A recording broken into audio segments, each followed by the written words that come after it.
chàng họa sĩ hứa mua nhà, nữ kế toán vẫn quyết sống hẹn hò. Tại chương trình Bạn Muốn Hẹn Hò, nữ kế toán gặp tỉ mỉ vàng chi tiêu khiến khán giả và mờ sinh ngưỡng mộ vì khả năng cân đối tiền bạc. Trong tập 1009 Bạn Muốn Hẹn Hò, Bờ Sít Quyền viết rằng Ngọc Lan Mai muốn cho cặp đôi Nguyễn Thị Trúc Vân, 32 tuổi, làm kế toán tại thành phố Hồ Chí Minh và Đặng Lê Anh, 36 tuổi, làm họa sĩ.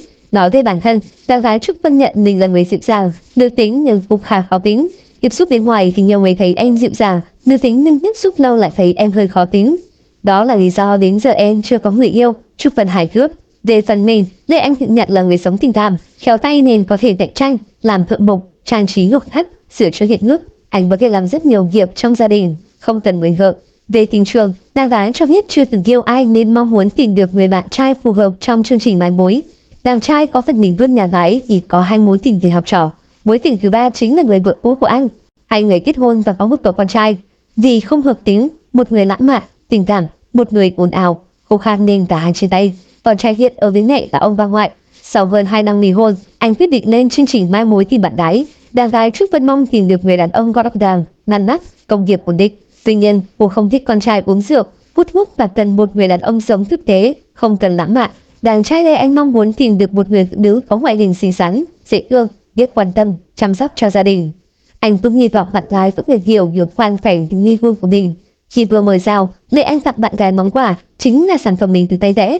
Để thể hiện tài năng của mình, anh xin đàn gái 15 phút để ngồi vẽ bức chân dung của ô. Em thấy bạn gái rất xinh và dễ thương, hợp ý em, Lê Anh chia sẻ.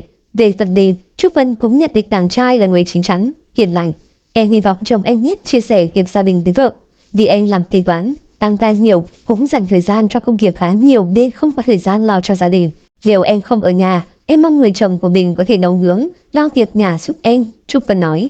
Về phần mình, là họa sĩ, nên anh mong vợ tương lai thông cảm với hoàn cảnh, công việc của mình bởi anh thường xuyên phải đi làm xa, vài ngày mới về nhà. Là kế toán, Trúc Vân cho rằng trong gia đình cần có kế hoạch chi tiêu. Cô mang hẳn bảng phân chia chi tiêu gia đình lên chương trình. Em sẽ chia các khoản ra thành 100%, 50% là chi phí thiết yếu bao gồm ăn uống 25%, di chuyển 15%, đồ dùng gia đình như bột giặt, dầu gội, gia vị chiếm 7%, điện nước, sinh hoạt 3%. Chi phí cá nhân em chia làm 30%, trong đó giải trí chiếm 15%, mua sắm quần áo 10%, đám cưới dự tiệc 5%, 20% còn lại là tích lũy. Em dùng 10% chia cho tích lũy bản thân. Em sẽ phát triển những khóa học để nâng cấp bản thân, còn lại 10% em sẽ bỏ vào tiết kiệm để lo cho cuộc sống về sau. Trúc Vân chia sẻ, đàn trai cho rằng tính toán của đàn gái khá hợp lý, phù hợp với mẫu bạn gái anh mong ước. Sau một buổi nói chuyện, Lê Anh đã hoàn thành bức tranh về đàn gái. Trúc Vân khá bất ngờ với tác phẩm của Lê Anh. Sau khi nắm tay nhau để cảm nhận nhịp đập con tim, Lê Anh bày tỏ, em rất xinh xắn và dễ thương, giống như anh tưởng tượng.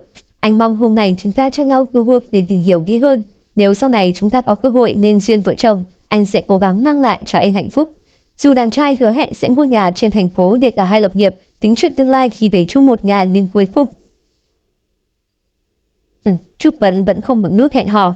Vì sao cô đưa ra là vì chưa cảm nhận được sự rung động của con tim. Trúc Vân gọi lời xin lỗi và cho rằng Lê Anh rất tốt. Nếu anh gặp được bất cứ người con gái nào thì họ cũng sẽ có cảm nhận về anh giống như em. Anh là người rất tốt. Tiếp tục đăng chat sau những cú tông xe điên cuồng vì tức giận. Trong lúc không kiềm chế được cơn nóng giận, một số người đã chọn việc lái ô tô để đâm đối phương. Họ không ngại ngần tông thẳng ô tô vào xe đối phương để rồi nhận lại kết cục đăng chat. Thượng tá Huỳnh Thanh Bình, trưởng công an thành phố Buôn Ma Thuột, Đắk Lắk cho hay đơn vị vừa khởi tố vụ án, khởi tố bị can, bắt tạm giam đối với Trần Thị Vân, 1994, trú tại thành phố Buôn Ma Thuột để điều tra về hành vi cố ý làm hư hỏng tài sản. Trước đó, khoảng 21 giờ ngày 6 tháng 6, nhóm cô gái đang nhậu tại quán vỉa hè trên đường Ngô Quyền giao đường Nguyễn Đình Chiểu, thành phố Buôn Ma Thuột thì xảy ra mâu thuẫn. Một vài cô đã lao vào đánh nhau, gây náo loạn khu phố. Trong lúc loạn đả, một trong số các cô gái đã lên ô tô màu đỏ, điều khiển với tốc độ cao và đâm mạnh vào đuôi ô tô của đối phương. Nhận được tin báo, công an phường Tân Lợi có mặt để giải quyết. Sau đó, cô gái điều khiển ô tô đỏ kể trên là Trần Thị Vân đã ra trình diện. Trước đó, đầu tháng 6 năm 2024, Công an thành phố Bà Rịa, tỉnh Bà Rịa, Vũng Tàu đã hoàn tất kết luận điều tra, đề nghị truy tố Nguyễn Đình Kỳ, 42 tuổi, trú thành phố Bà Rịa và Phan Hoàng Bích Tiên, 32 tuổi, trú tỉnh Đồng Nai, cùng về tội cố ý làm hư hỏng tài sản và gây rối trật tự công cộng. Kết luận điều tra cho thấy, chiều ngày 20 tháng 11 năm 2023, ông Kỳ điều khiển ô tô Lexus RX 300, còn bà Tiên lái ô tô hiệu VinFast Lux A2.0 đến, gặp nhau tại một quán trà sữa trên đường Bạch Đằng, thành phố Bà Rịa để nói chuyện làm ăn. Tại đây, hai người phát sinh mâu thuẫn, cãi vã rồi cùng lái xe bỏ đi.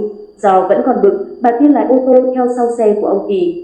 Đến giao lộ Nguyễn Hữu Thọ, Nguyễn Văn Linh, khi ông Kỳ cho xe dừng đèn đỏ, bà Tiên đã điều khiển ô tô đâm nhiều lần vào đuôi xe của ông Kỳ. Về phía ông Kỳ, ông này cũng lái ô tô quay đầu tại ngã tư rồi đâm 3 lần vào xe của bà Tiên. Sự việc đã được người dân quay lại và chia sẻ lên mạng xã hội gây xôn xao. Một câu chuyện tương tự xảy ra ở Hà Nội, người gây chuyện đã phải nhận án tù chung thân về tội giết người. Cụ thể, vào tháng 3 năm 2013, Nguyễn Đình Thắng, sinh năm 1989, ở huyện Thường Tín, bị Tòa án Nhân dân tối cao tại Hà Nội xử phạt 18 năm tù về tội hiếp dâm trẻ em. Đến tháng 5 năm 2023, người này chấp hành xong hình phạt tù.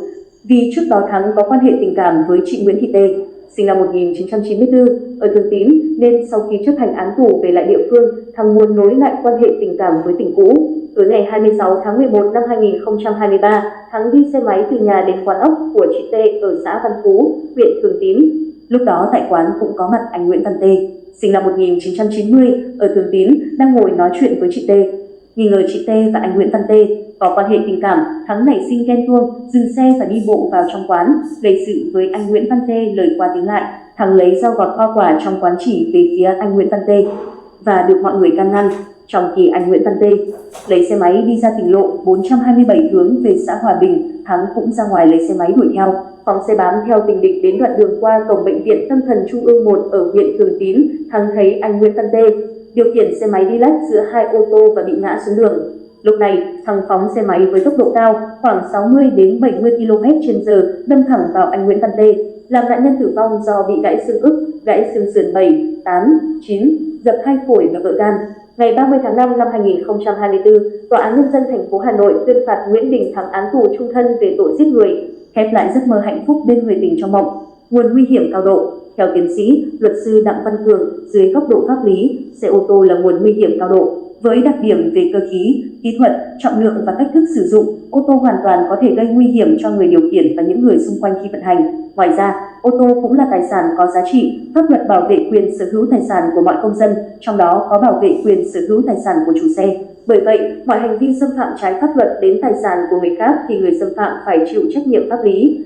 Theo luật sư, trường hợp người điều khiển ô tô, xe máy cố ý sử dụng xe như một phương tiện nguy hiểm để gây ra thiệt hại cho người khác, mong muốn hoặc bỏ mặc hậu quả thiệt hại cho nạn nhân, cố ý gây thiệt hại đến tính mạng, sức khỏe, tài sản của người khác bằng cách dùng xe đâm vào người khác thì đây là hành vi nguy hiểm cho xã hội. Người thực hiện hành vi sẽ bị xử lý bằng chế tài nghiêm khắc. Theo đó, nếu người nào sử dụng ô tô, xe máy để đâm vào người khác, khiến hậu quả chết người có thể xảy ra thì người đó sẽ bị xử lý hình sự về tội giết người mà không phụ thuộc vào việc nạn nhân có tử vong hay không. Trường hợp sử dụng ô tô để đâm vào ô tô của người khác một cách cố ý hoặc đâm vào tài sản của người khác, gây thiệt hại đến tài sản thì đây là hành vi cố ý làm hư hỏng tài sản. Nếu tài sản bị thiệt hại từ 2 triệu đồng trở lên thì người thực hiện hành vi sẽ bị xử lý hình sự.